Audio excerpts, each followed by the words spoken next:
नमस्कार दोस्तों, कोटोडा टाइम्स में आप सभी का स्वागत है। अभी हमारे बीच में, जैसा कि आप सभी जानते हैं कि जगदीश पांडुर जी की प्रथम मासिक पुण्यतिथि का कार्यक्रम चल रहा था Koderma arts commerce college sports hall में। यहाँ पर दिनेश जी नाम के दो व्यक्ति हमारे बीच में हैं। आइए उनके साथ बातचीत करते हैं और जानते हैं कि कौन कहाँ से है। नमस्कार, सबसे पहले तो मैं आपके परिचय दे दीजिए। मेरा नाम दिनेश कुमार दामा है। मैं प्रॉपर उदयपुर डिस्ट्रिक्ट का फलासा क्षेत्र से बिलोंग करने वाला हूँ। जी, और आपका? मैं दिनेश चंद्र भील खेरवाड़ा से हूँ, डिस्ट्रिक्ट उदयपुर। उदयपुर। तो दोनों दिनेश जी जो है वो उदयपुर से ही है, और एक फलासिया से है और एक खेरवाड़ा से है। तो पहले जो खेरवाड़ा वाले, मैं उनसे पूछना चाहूँगा कि जगदीश पांडुर जी को आप कैसे जानते थे?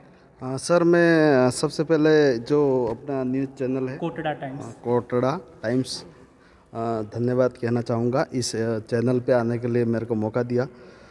सबसे पहले हमारे जो जगदीश जी पांडुर साहब जेपी सर, हमारी मुलाकात 2-3 महीने से थी। लगातार हम साथ में रहे जी। और एक दो हम चिंतन शिविर में भी गए, काफ़ी उमरिया वगैरह, वहाँ डूंगरपुर वगैरह।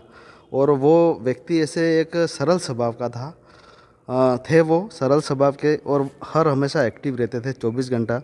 व्हाट्सएप पे भी कुछ भी सूचना वगैरह वो फटाफट बात करते थे। और कहीं पे भी उनके एक ही सपना था, भील प्रदेश हमारा और पूरा टेरिटरी एरिया जो महाराष्ट्र, गुजरात है ना, राजस्थान, छत्तीसगढ़ है ना, उसका उनका प्रदेश, उनका सपना था, उसको हम पूरा करने का प्रयास करेंगे। काफ़ी यहाँ पे मासिक बैठक हुई, पुण्यतिथि। तो हमारे साथ एक और दिनेश जी है। दिनेश जी जो कि फलासिया यानी कि जगदीश पांडुर जी की उनकी ही तहसील से हैं। तो और शायद आप जब खरस का कार्यक्रम था, आपने बताया था लंगोटिया यार थे आपके, ऐसा कुछ। तो मैं ये जानना चाहूँगा कि आप लोग कैसे एक दूसरे को जानते थे? सबसे पहले तो आपके चैनल को जय जोहार। देखिए, हमारे गांव कोई दूर नहीं है, 5-6 किलोमीटर दूर है। और हमारी दोस्ती 2016 से हुई, क्योंकि मैं भी बाहर उदयपुर में पढ़ रहा था और वो भी मेरे से काफ़ी जूनियर थे। हमारा मिलना हुआ 2016 से फलासिया में, और हम सामाजिक विंग के तौर पर हम लंबे टाइम से काम कर रहे थे। ये लगभग 2023 तक हम काम कर रहे थे। तो हमारा ये प्रयास ये था कि हमारे वैचारिक गुरु भंवर दादा परमार, उनके माध्यम से हमने शिक्षा ग्रहण करी। साथ ही साथ हम जगदीश भाई पांडुर के साथ में लगातार कार्य करते रहे।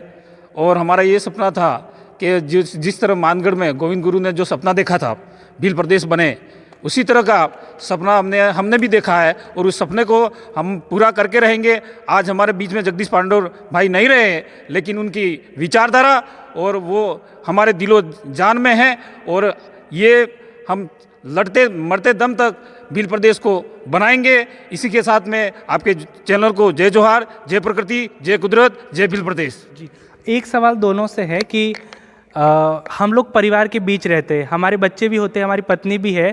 तो आपकी पत्नी आपको कैसे सपोर्ट करती है इस तरह के सामाजिक कार्यक्रमों के लिए? सर, जैसे मैं चिंतन शिविर में जाता हूँ तो वो कभी मैडम मेरे से पूछते नहीं हैं। उनको पता है ये सर बहुत ही काम से ही जाते हैं कहीं पे भी, और मैं रहता ही इसी तरह से हूँ कि वो उनको पता पड़ जाता है ये कहीं न कहीं तैयारी में ही रहते हैं। शिविर में हो, पॉकेट मीटिंग हो, है ना, कहीं प्रशिक्षण में। इसी तरह से हमारा जैसे मोबाइल पे भी मैं इसी तरह से कुछ यूट्यूब पे भी सुनता हूँ, और मेरी एक्टिविटीज ऐसी रहती है कि उनको पता पड़ जाता है ये इसी की धुन में रहते हैं। तो ज़्यादा मेरे को प्रॉब्लम नहीं आती है। जो भी मेरे जो आवश्यक चीज़ें हैं, जैसे कपड़े वगैरह हैं, कोई खाना वगैरह है, टाइम टू टाइम मेरे को अवेलेबल करा देते हैं, और पूछते भी नहीं है। काफ़ी घर से सपोर्ट मिलता है। मैं मेरे घर वालों से भी बहुत धन्यवाद कहना चाहता हूँ कि इसी तरह से। और दिनेश जी, आपको कैसे सपोर्ट मिलता है? देखिए, मेरे मैडम और जगदीश जी भाई पांडुर के मैडम दोनों एक ही विद्यालय में शिक्षिका हैं, और दोनों की हमारी विचारधारा एक ही थी। और मेरे मैडम और उनके मैडम, कभी हमको कहीं पर भी हमें जाना होता था तो हमें परमिशन नहीं लेनी पड़ती थी, क्योंकि एक शिक्षिका होते हुए उनको पता है कि समाज के लिए एक अच्छा काम कर रहे हैं, मार्गदर्शन कर रहे हैं। तो हमें कभी ऐसा महसूस नहीं हुआ कि हमारी मैडम ने कभी हमको रोका हो। सबसे पहले तो हम हमारी मैडमों को धन्यवाद कहना चाहेंगे कि रात दिन हम जो ये काम कर रहे थे उनकी बदौलत से, क्योंकि हम रात लेट तक हम जाते तब भी हमारे लिए गर्म खाना बना के देते थे हमको। इसके लिए मैं धन्यवाद का पात्र मानूंगा उन वीरांगनाओं को जो आज जगदीश भाई पांडोर के जो शिक्षिका हैं, मैं उनको भगवान से दुआ करूंगा कि उनको उनके सहन शक्ति प्रदान करें, और उससे ज़्यादा तो मैं क्या कहूँ। जी मेरा सवाल आखिरी है, और आखिरी सवाल ये है कि बहुत सारे पुरुष तो ऐसे कार्यक्रम करने की कोशिश कर रहे हैं, लेकिन महिलाओं की भागीदारी जो है वो हमें देखने को कम मिल रही है, जिस कारण महिलाओं का जो योगदान समाज में ज़्यादा होना चाहिए वो नहीं आ पा रहा है। तो इसको लेकर क्या कहेंगे, क्योंकि आपको आपकी पत्नियां जो वो सपोर्ट करती है, तो मतलब आप समझ ही पा रहे होंगे कि मैं क्या कहना चाह रहा हूँ। तो देखिए, सबसे बड़ी बात तो ये है कि हमारी जो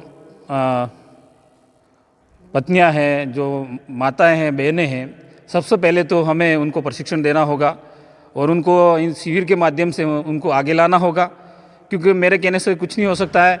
सारे समुदाय से मैं कहना चाहूँगा कि अपनी माताएं, बहनें और सबको, मतलब जहाँ पर भी छोटी छोटी पॉकेट मीटिंग होवे और चिंतन शिविर होवे, वहाँ अधिक से अधिक महिलाओं को भागीदारी दिलवाए, क्योंकि महिला के बिना, महिलाओं को कहा गया है मातृ सत्तात्मक, इसलिए महिला के बिना कुछ काम नहीं हो सकता है। तो मैं चाहूँगा कि पहली प्राथमिकता महिला को मिले। जी, और आप क्या कहेंगे? हाँ, मैं भी यही कहना चाहूँगा कि ज़्यादा से ज़्यादा महिला पार्टिसिपेट हो इसमें। हमारे खुद कहीं मैडम वगैरह हैं, उनको कहीं पॉकेट मीटिंग में लाएंगे, चिंतन शिविर में लाएंगे। शुरुआत अपने से करनी पड़ेगी, मैं ये कहना चाहूँगा।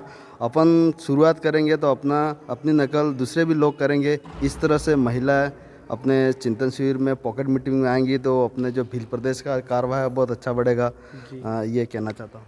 तो दोस्तों, ये दोनों दिनेश जी थे, एक फलासिया से, एक खेरवाड़ा से। दोनों दिनेश जी का बहुत बहुत धन्यवाद। और जैसा कि कहा कि शुरुआत खुद से करनी होगी, खुद की घर में जो महिलाएं हैं, नारी है, उन्हें लाना होगा हमारे समाज के जागरूकता के कार्यक्रम में, तब जाके महिलाओं की भागीदारी बढ़ेगी। फिर मिलेंगे ऐसी और अपडेट के साथ, तब तक के लिए नमस्कार।